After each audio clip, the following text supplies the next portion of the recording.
Olá, vamos então para a nossa parte 4. Nas partes anteriores nós estamos tratando do nosso amigo dipolo, né? Desde o começo. E a ideia é justamente o que nós fazemos com o dipolo. Você pode fazer muita coisa com o dipolo. Primeiro você pode usar o dipolo como antena, ok, e depois você pode crescer em cima dele. Então, hoje nós vamos dar uma olhada como é que eu uso um dipolo como elemento radiante de uma antena Yagi, de uma antena direcional Yagi UDA. Antes, uma geral, né? Nessa linha de o que a gente pode fazer com o dipolo. Eu posso usar o dipolo ou um conjunto de dipolos, nós já estudamos isso antes. Um array, uma agregação de dipolos verticais, assim, para conseguir mais ganho, né? Cada vez que você dobra o sistema irradiante, ganha 3 dBs, uma dobra a potência, né? Então, um dipolo, um ganho básico, 2,15 dBis, 2 dipolos dobra, põe 3 dBs em cima, 5,15, e com 4 dipolos dobra de novo, 8,15 dBis no espaço livre. Esse seria o ganho desse conjunto vertical de dipolos. Então pode fazer um conjunto horizontal misto, né? Horizontal vertical. Antigamente a gente usava bastante essas antenas para receber TV em UHF. Cada um desses dipolos, essas gravatinhas borboletas, elas são feitas assim com 2 elementos em ângulo para aumentar a largura de faixa, né? Porque em UHF os canais estão distribuídos ao longo de uma frequência muito grande, então é difícil você desenvolver uma antena para uma faixa muito grande de frequência. E daí essa artimanha aí para fazer esse array, esse conjunto de 8 dipolos, nesse caso horizontais. São 2 conjuntos verticais de 4 associados em paralelo. Outra possibilidade de usar o dipolo é como elemento radiante de uma antena refletora de canto, também conhecida como corner reflector, que também quer dizer refletora de canto. Nós vamos passar por ela mais tarde. A nossa famosa Yagi UDA, aí tem um exemplo de 22 elementos para UHF, um monstro de antena. Talvez depois vamos questionar se a gente faz uma antena desse tamanho ou não. E mais para frente também vamos trabalhar um pouco com um conjunto logarítmico de dipolos, a tal da log periódica. Na Yagi nós temos um elemento irradiante ativo e os outros são todos parasitas. Na log periódica todos os elementos são ativos. E a distribuição de tamanhos e espaçamentos através de uma função logarítmica permite que a gente faça uma cobertura de uma faixa muito ampla de frequências com esse tipo de antena e com um bom ganho também, ok? Então nós vamos passar por todas essas aplicações. Hoje nós vamos ver a antena Yagi. Nós conhecemos mais como antena Yagi, mas ela é uma antena Yagi UDA. Por que é uma antena Yagi UDA? Porque em homenagem a quem a desenvolveu, 2 japoneses, o Hidetsugu Yagi foi o idealizador e ele tinha um assistente lá na Universidade de Tohoku, no Japão, que era o Shintaro Uda. Então o nome original da antena é Yagi UDA.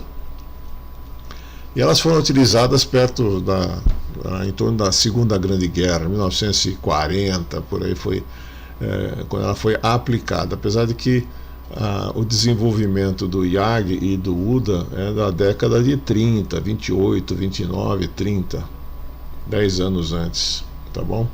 Mas a aplicação foi mais para frente. E ela foi aplicada, aí está aí o Yagi e o assistente dele, o UDA. E aí está aí o Mr. Yagi, né? Não é Miyagi, né? Não confundir com o mentor do Daniel-san.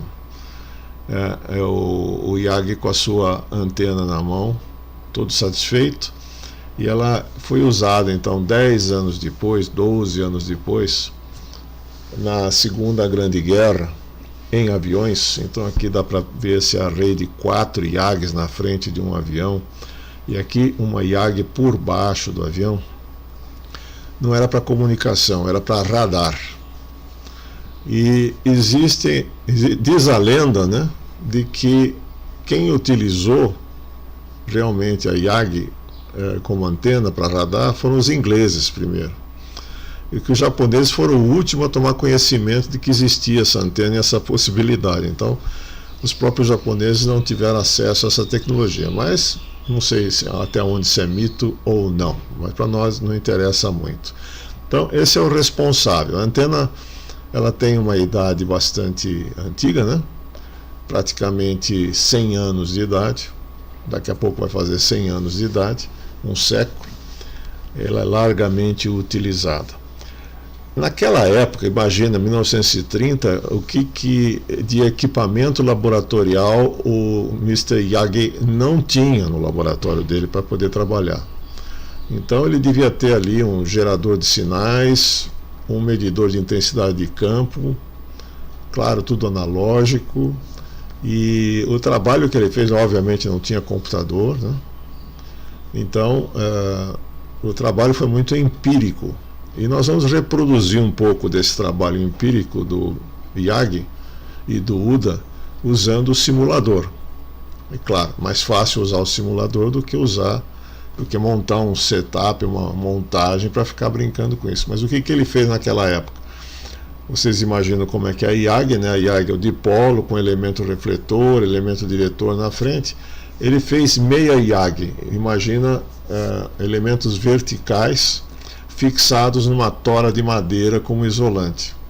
Então ele alimentava um elemento vertical com o sinal e daí ia lidando com os outros elementos parasitas em volta, mexendo no comprimento, mexendo na posição relativa deles, de tal forma a aumentar a intensidade de campo radiada pela antena. Então colocava lá um elemento vertical ligado no gerador, radiando um sinal, media lá a intensidade de campo, colocava um refletor atrás, passivo, uma vareta espetada na madeira atrás, passivo, e mexia no comprimento dela, mexia na posição dela sobre esse madeiramento, de tal forma a obter a máxima indicação de campo no medidor.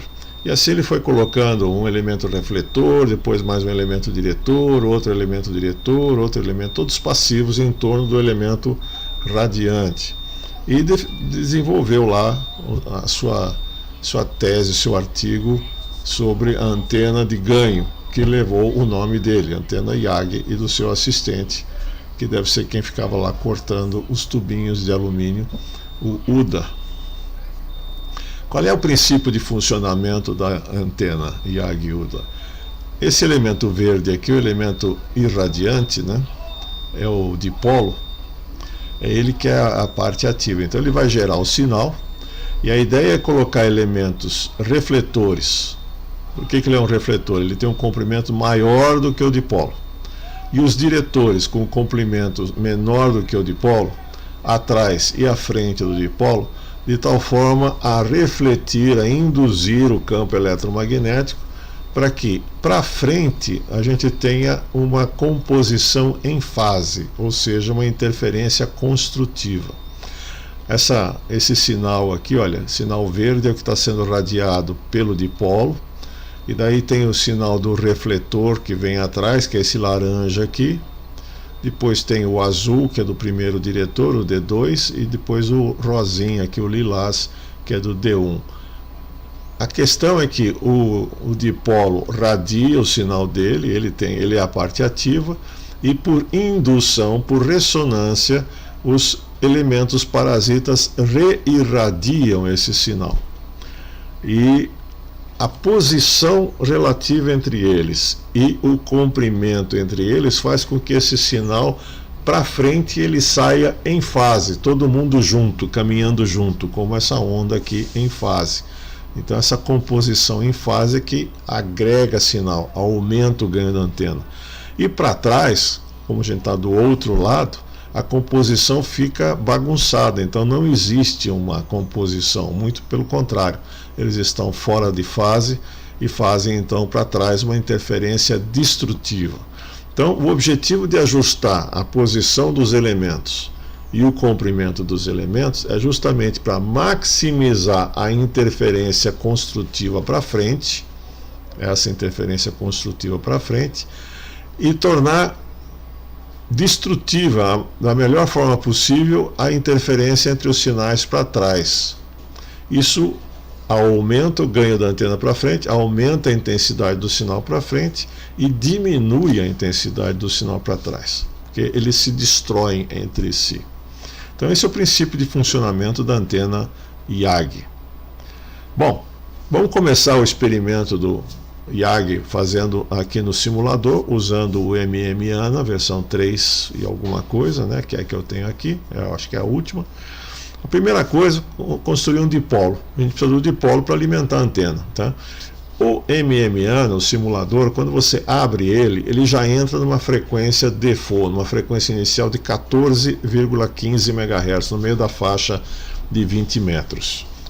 Eu queria fazer uma antena, então deixei essa frequência, ajustei meio comprimento de onda aqui no dipolo, né, esse comprimento de onda aqui no dipolo, e dei uma calibrada nesse comprimento para sintonizar a antena, para ter a menor taxa de onda estacionária nesse dipolo e a ressonância, para que ele fique mais próximo de uma impedância puramente resistiva, sem a parte reativa, indutiva ou capacitiva. E assim foi feito, conseguimos chegar nesse dipolo. Quando o simulador mede a impedância em cima de 72 ohms, que é a impedância do dipolo teórica, né, ele está dando 1 por 1 de estacionária na frequência central, 14,15, e com essa resposta aqui de taxa de onda estacionária.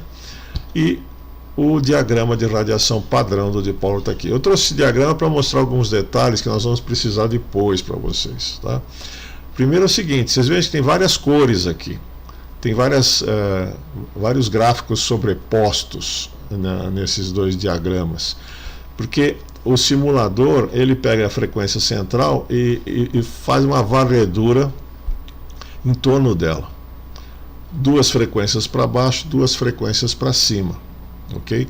Então estão sobrepostas aí as cores preta, laranja, azul, verde e lilás. Por isso que fica essa cor meio estranha. Como está um dipolo praticamente teórico, está tudo sobreposto. Tá? Tudo sobreposto. O que dá para ver aqui é que ele mostra algumas características desse dipolo conforme a frequência muda em torno da frequência central. Por exemplo, mais para baixo, em 13,65, a parte resistiva é de 64 ohms e meio, caiu a resistência de radiação.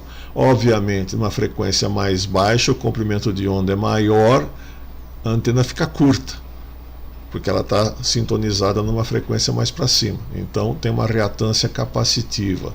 O ganho não muda, 2,1 na verdade é o ganho padrão de 2,15 dBi, ele tirou uma casa decimal. E o dipolo não tem discriminação entre a parte da frente e a parte de trás. Ele irradia igual para frente e para trás, ele é só um dipolo. Então a relação frente e costas em dB é zero, ele não tem discriminação. Okay? E assim a parte resistiva varia ao longo da frequência, começa com 64,5, passa nos 72 ohms teóricos na frequência de ressonância e depois a parte resistiva sobe até 80,6 ohms. E a parte reativa ela é capacitiva nas frequências mais baixas, maior comprimento de onda, entra em ressonância aqui praticamente zero na frequência central e depois fica indutiva, fica positiva, indutiva para cima de uma forma simétrica, olha, 53 ohms para baixo, capacitivo, 53 ohms para cima, indutivo. Então eu coloquei esse gráfico que não diz muita coisa nesse momento para a gente, mas para ilustrar o que ele faz, porque nós vamos precisar dessa informação mais para frente. Ok. Construído o dipolo, vamos começar a construir nossa YAG. A YAG é de 2 elementos. É um dipolo radiante e um refletor atrás. Podia começar com um diretor, também funciona. Dá para fazer uma YAG de 2 elementos com um irradiante, um dipolo e um diretor à frente. Também funciona. Mas o mais clássico é a gente começar com um refletor. O refletor, para ser refletor, ele tem que ser um pouco maior. do que o dipolo. Ele tem que estar sintonizado numa frequência mais baixa e estar a uma certa posição de distância do dipolo. Ok? Então eu vou começar com alguma coisa que eu já sei. É da ordem de 20% do comprimento de onda, 0,2 do comprimento de onda para trás, 5%, 10% maior para começar a brincadeira. Então, esse refletor foi adicionado. Na hora que você coloca qualquer coisa próxima de uma antena, a frequência dela cai. É chão, é prédio, é árvore, é um refletor, é um diretor, seja lá o que for. Tudo que você colocar perto da antena, a frequência de trabalho dela cai. Então caiu de 14,15 para 13,9 para a menor taxa de onda estacionária.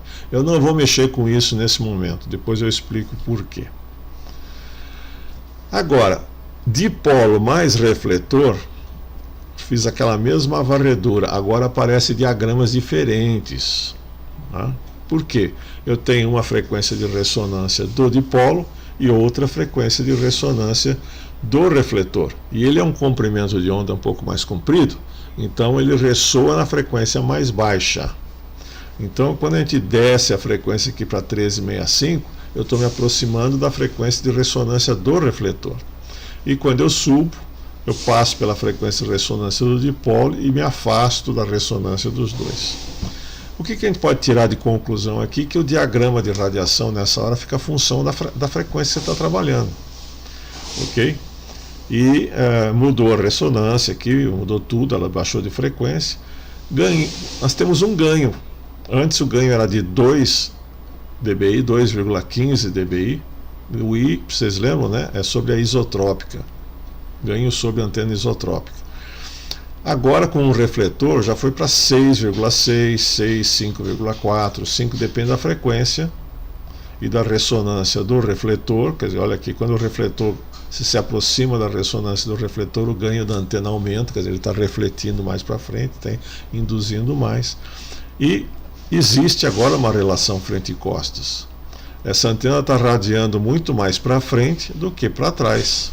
Muito mais para frente do que para trás. Para trás ela atenua, para frente ela dá o ganho. Ok? Então, conseguimos uma certa relação frente e costas e um certo ganho. Vamos brincar um pouco com isso. Como? Primeiro, eu fixei o espaçamento do refletor, deixei ele parado lá, tá? Que nem o UDA estava fazendo lá na década de 30, quase 100 anos atrás. Mantive o refletor fixo a 0,2 do comprimento de onda, 20% do comprimento de onda, e variei o comprimento adicional do refletor. Quanto que a mais eu estou colocando? Comecei com 10% a mais do tamanho do dipolo, depois caí para 5%, 4, 3, 2, 1, e até ficar do tamanho do dipolo, né? E em cada comprimento desse, na mesma posição, fui verificando qual era o ganho da antena, ganho frontal da antena, e a relação frente e costas. Então dá para perceber aqui que o ganho, conforme eu vou aproximando de 10% para o comprimento do dipolo, o ganho vai aumentando, aumentando, aumentando, chega a 6,67 a 6,7. Parece que o ganho só cresce, né? É essa curva azul. Por outro lado, a relação frente e costas, ela tem um ponto ótimo. A relação frente e costas começa com 4 dB, vai para 7, para 9, para 10, depois cai para 9, para 7, para 4 de novo. Então aqui no meio, a melhor rejeição traseira, melhor relação frente e costas, tá? Então 10 dB, que é esse ponto aqui em cima.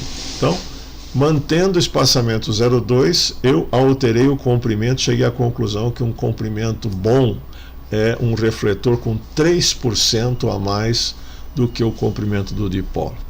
Aí fiz ao contrário. Vamos voltar à situação anterior, que eu comecei com 5% a mais no refletor, e vamos variar o espaçamento, começando com 20% do comprimento de onda e terminando em 10% do comprimento de onda. Fazendo essa variação, então, trazendo o refletor mais para próximo, mantendo o comprimento dele, a gente vê que o ganho ele vai subindo, subindo, subindo, subindo até 5,7, 5,71, depois cai de novo, 5,7, 5,67. E a relação frente e costas também, ela vai subindo, subindo, subindo até 7,92, 7,95, né, aqui, e depois cai de novo. Eu não tenho um ponto de máximo para ganho em relação frente e costas com o mesmo espaçamento. Para ganho seria 0,13, para relação frente e costas seria 0,15. Então eu vou usar o ponto intermediário 0,14, está aqui. Então eu estou considerando que do ponto de vista do refletor, o comprimento dele ótimo é 3% maior que o dipolo e o espaçamento dele do dipolo 0,14% do comprimento de onda. Vamos construir então a antena de novo. Antena com 3% a mais do que o dipolo no refletor, espaçado 0,14% do comprimento de onda para trás. Então aqui dá para ver, por exemplo, o dipolo radiando, essa é a distribuição de corrente sobre o dipolo, e a corrente induzida no refletor. Não é igual, é um pouco menor, né? Claro, é uma corrente induzida, não acopla completamente, mas está de bom tamanho. Essa IAG de 2 elementos apresentou então esta curva de taxa de onda estacionária, horrível, né?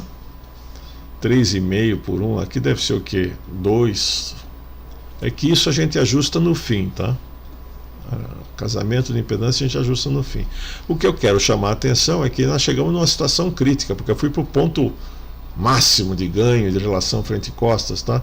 Então, olha só, quando a gente faz uma varredura de frequência aqui, se vocês olharem aqui a frequência mais baixa, 13,65, que é quando a gente se aproxima do comprimento do refletor, a antena já não tem mais relação frente e costas, ela irradia para frente e para trás, é a curva preta aqui, ó. O 8 está igual para cima e para baixo. A relação frente e costas até é negativa, quase 1 dB negativo, ou seja, ele está irradiando mais para trás do que para frente. Bem ruinzinho. Por outro lado, um pouquinho mais para cima, em 14,15 MHz, a relação é de 10 dB, é de 10 vezes. 10% para trás do que está indo para frente. Então, a antena fica crítica nessa situação, porque eu estou chegando no ponto ótimo dela, vou mexendo, né? Ela fica numa situação relativamente crítica. Isso não é bom. Vamos arrumar isso lá na frente depois. Ok? Então, dá para ver que existe uma grande variação no diagrama de radiação, nessa pequena variação de frequência em torno da frequência central da antena, que é o 14,15. Muda bastante. Esse é o diagrama 3D. O simulador ele desenha, então dá para ver que para trás essa antena é fria, né? Para trás ela é uma antena que está rejeitando, né? Na frequência central isso daqui. E para frente ela está mais quente, está dando mais energia para frente. Bom, vamos colocar um diretor. Já que o refletor deu match, ficou bom, com 3% a mais do que o dipolo, eu vou começar a brincar com um diretor 3% menor do que o dipolo. Então é isso que nós estamos fazendo aqui. O comprimento do diretor está à frente agora do dipolo, ele é 3% menor do que o dipolo, e eu vou variar então o espaçamento do diretor desde 10% do comprimento de onda até 24% do comprimento de onda. Vamos mexer nesse diretor para frente e para trás para ver o que acontece. Nessa mexida dá para ver que o ganho vai subindo conforme eu vou afastando o diretor, e ele não para de subir praticamente até 22%. Em 24% ele parece que vai começar a cair de novo, tá? Por outro lado, a relação frente e costa tem uma variação muito grande. Começa com 14, chega a 22 dB e depois cai para 9 de novo, que é esse pico aqui. Então dá para descobrir que o espaçamento do diretor, neste caso, com 3% a menos de comprimento do que o dipolo, o espaçamento ideal seria 0,16 comprimento de onda, 16% do comprimento de onda à frente. Está aí o nosso dipolo, a nossa IAG de 3 elementos agora simulado, na mesma condição de refletor e diretor, ambos ajustados na situação de ponto crítico. Tá? Dá para perceber, inclusive, que parece que o diretor está acoplando mais corrente do que o refletor, né? Mas não dá para explicar isso agora nesse momento. A curva de onda estacionária está horrível, deve estar dando uns 4:1 mais ou menos aqui no meio da faixa, mas isso eu já falei, depois a gente arruma. Voltei para aqui. E agora eu tenho duas situações críticas: um refletor sintonizado no ponto crítico, um diretor sintonizado no ponto crítico. A antena ficou extremamente nervosa quando a gente muda de frequência, né? Então dá para ver aqui a variação da relação frente e costas. Ela é praticamente 1 dB, quase nada, quase zero no topo superior da simulação, passa por 21,5 dBs, é a melhor situação no meio, e depois cai de novo. A parte reativa subiu um pouquinho para cima, a impedância, a parte resistiva dela está muito baixa, está abaixo de 20 ohms aqui no centro da faixa. O ganho está chegando em 8,7 dB, está razoável, né? Bom, essa é então a nossa antena essa não é mais a no ponto crítico. O que eu estou fazendo aqui? Eu vou desacoplar um pouco o diretor e o refletor, para não deixar a antena tão crítica. Vou manter a posição. O refletor está para trás 14% do comprimento de onda, e o diretor está para frente 16% do comprimento de onda. Só que em vez de trabalhar 3%, que a gente está muito próximo do comprimento do dipolo, eu aumentei o refletor para 5%, quer dizer, 105% do dipolo, e encurtei o diretor para 95% do comprimento do dipolo. Tirei eles fora de ressonância um pouquinho, para desacoplarem um pouco do dipolo, tá? A curva de onda estacionária já melhorou, já está ficando para baixo de 2:1. Mas esse não é o nosso objetivo agora. Os diagramas ficaram mais bem comportados, tá vendo? Eles têm uma variação, mas principalmente o diagrama frontal da antena está praticamente um em cima do outro. Tem aqui a traseira da antena, que tem uma variação em função da frequência, mas a impedância, a parte resistiva, também está bem comportada, em torno de 30 e poucos ohms, né? 34, 35 ohms. A parte reativa tem uma ressonância próxima aqui, está com uma parte reativa pequena, 2,9 ohms, está próximo da ressonância. O ganho ficou estável, em torno de 7 dBs, ok? E a relação frente e costas também ficou relativamente estável, em torno de 16, 17 dBs de relação frente e costas. Então, deu para perceber que eu dei uma desacoplada, uma dessintonizada no refletor e no diretor, um pouco mais comprido, um pouco mais curto. A antena ficou bem comportada, ficou menos nervosa e com um ganho razoável, 7 dBs e meio aproximadamente. É o que se espera de uma IAG de 3 elementos, ok? Para confirmar isso, eu procurei uma antena comercial. Parece que essa aqui é europeia, estava lá sendo anunciada. Eu não achei muita informação sobre ela, achei a fotografia bonita. Então essa está aí, uma antena IAG de 3 elementos para 20 metros. Não tenho as dimensões para conferir se ela está muito próxima, muito distante da nossa, mas ela custa 800 e poucos euros, uns 4.000, 5.000 reais, né? Mas o que achei interessante é que, olha, eu ganho no espaço livre, free space forward gain, eu ganho para frente no espaço livre 7,3 dBi. E nós estávamos falando em 7,3 dBi, 7,4. Então nós chegamos numa IAG de 3 elementos. A relação frente e costa aqui está bem 27 dBs, né? Depende de como eles mediram isso, porque eles podem ter medido somando esses dois. Se eu atenuo 16 dBs para trás, 17, e dou um ganho de 7 para frente, eu posso estar com uma relação de 24, depende de como que a gente está medindo. Aqui está dando 27, então pode ser isso. A abertura do feixe é aqui, a abertura nos pontos de menos 3 dBs. Nós estamos com 60 graus aqui, 10, 20 e 30 para cá, 10, 20 e 30 para cá, 60 graus de abertura de feixe na horizontal, e na vertical 10, 20, 30, 40, 55 graus na vertical, mais ou menos. Ele está falando de 65, nós temos 60. Então, o nosso projeto chegou perto de uma antena comercial de 3 elementos, monobanda para 20 metros. O que eu quero dizer com isso? Não existe antena milagrosa. A gente escuta muito na faixa o pessoal dizendo, não, porque a Mosley, não, porque, sei lá, outro nome, dá um nome diferente, é um espetáculo de antena. Não tem antena espetacular, ela faz o que ela tem que fazer. Vocês perceberam o processo construtivo, como é que foi, você vai ajustando, vai otimizando. Se quiser assim, exagerar no ganho na relação frente e costas, vai ter problema, a antena vai ficar muito crítica, então você tem que voltar um passo atrás para ela ficar mais bem comportada ao longo da faixa. E o casamento de impedância não ficou bom, mas a questão é a seguinte, veja, essa antena aqui tem alguma coisa aqui no meio que faz o casamento de impedância com ela.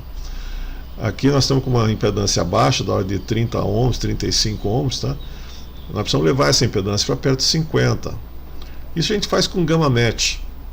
Existem técnicas para fazer o ajuste da impedância da antena, né? Então, depois que você faz a antena que você quer, aí você faz o acoplamento de impedância. Nós vamos brincar em outro momento com as técnicas para fazer a adaptação de impedância para a antena ficar casadinha, tá bom?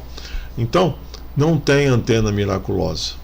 A YAG é YAG, e a YAG ela foi desenvolvida pelo seu Dr. YAG e pelo assistente UDA, mais ou menos do jeito como nós fizemos aqui. E no fim você sempre vai chegar muito próximo das mesmas dimensões. Não tem como sair fora disso, porque são os pontos de trabalho da antena YAG. Ah, mas essa é de 20 metros. Ok, você faz para 10, você faz para 15, faz para 2 metros, faz para 70 centímetros. É só escalar. As antenas elas são escaláveis.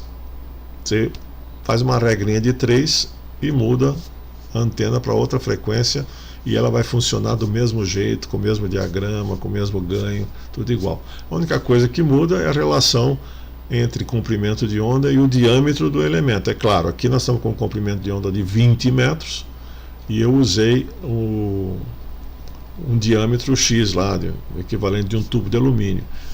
Se você vai com o mesmo tubo de alumínio para VHF, para 140 MHz, você vai subir a frequência de 7 vezes, o comprimento de onda vai cair de 7 vezes e o diâmetro vai ser o mesmo. Então você vai ter que encurtar essa antena para chegar nas novas dimensões em função da relação entre comprimento de onda e diâmetro do elemento. Muito bem, por hoje fechamos a antena. Ah, posso fazer de 4 elementos, posso fazer de 5, de 10. Eu mostrei no começo uma antena de 22 elementos. O ganho não é proporcional à quantidade de elementos. Ele é proporcional, mas não linearmente proporcional. Então, nota-se que é bastante razoável você chegar a antenas de 4 elementos, de 5 elementos, mas para cima disso, você vai ter tanto problema mecânico e de segurança de instalação dessa antena em cima de uma torre por causa da carga de vento, que não vale a pena você ficar esticando essa YAG demais. É melhor colocar 2, colocar 4. Então, cada vez que você põe mais uma, dobra o sistema radiante, você ganha 3 dB. Ok? Então, às vezes tem que fazer o custo-benefício. Uma antena de 4 elementos, 5 elementos, ela é uma antena muito interessante, porque pela relação de ganho com o comprimento do boom, quantidade de elementos, comprimento do boom, material utilizado, carga de vento. E além disso, o ganho ele sempre vai acontecer estreitando o feixe.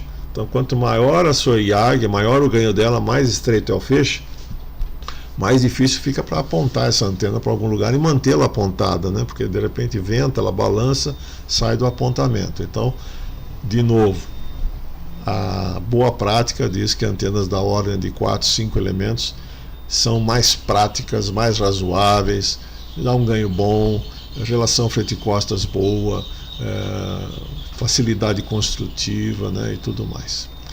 Então, é isso aí. Qualquer dúvida, coloque seus comentários aí, a gente vai discutindo sobre antenas YAG, mas nós vamos mudar de assunto.